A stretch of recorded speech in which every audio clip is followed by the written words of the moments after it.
um crente dizendo: pastor João, estou sentindo no meu coração, é o dia 10, pastor Daniel, entregar R$100 para a obra missionária. Quem sabe assim que 5, 6 pessoas, se daria R$100, daria mais um salário para o nosso missionário falar, daria 2 salários ou menos. Se tem uma que é a toalha, como os irmãos já viram, os irmãos já olharam e viram aqui, o dinheiro está aqui. Se tem coração, irmãos, é obra missionária.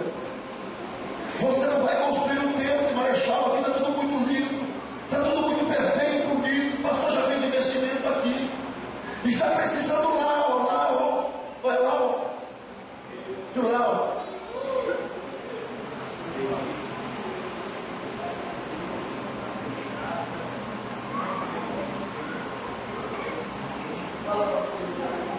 Esta igreja está fechada, não tem dirigente, está isolada por falta de missionário.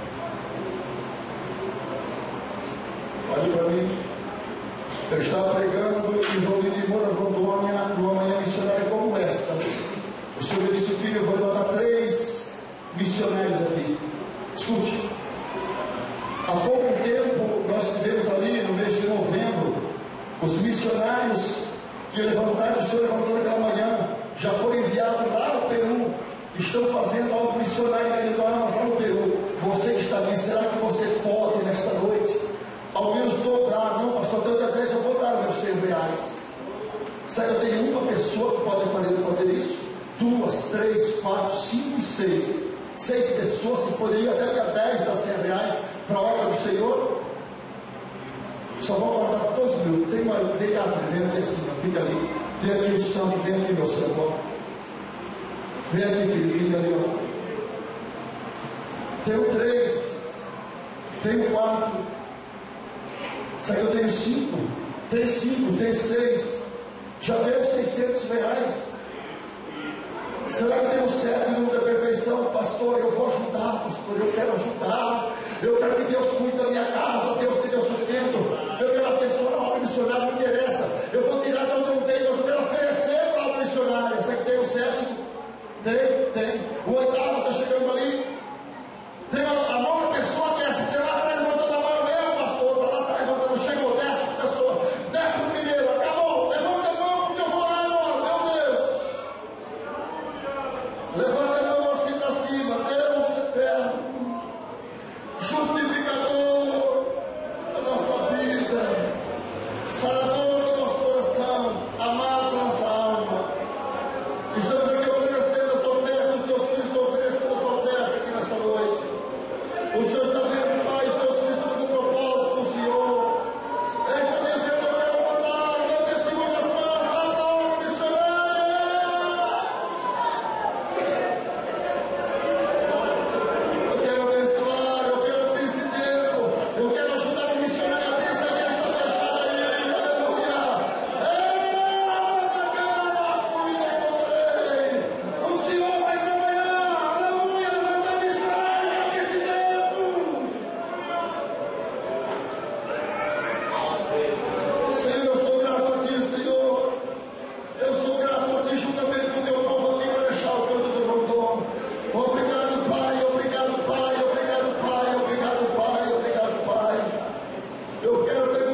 Não tem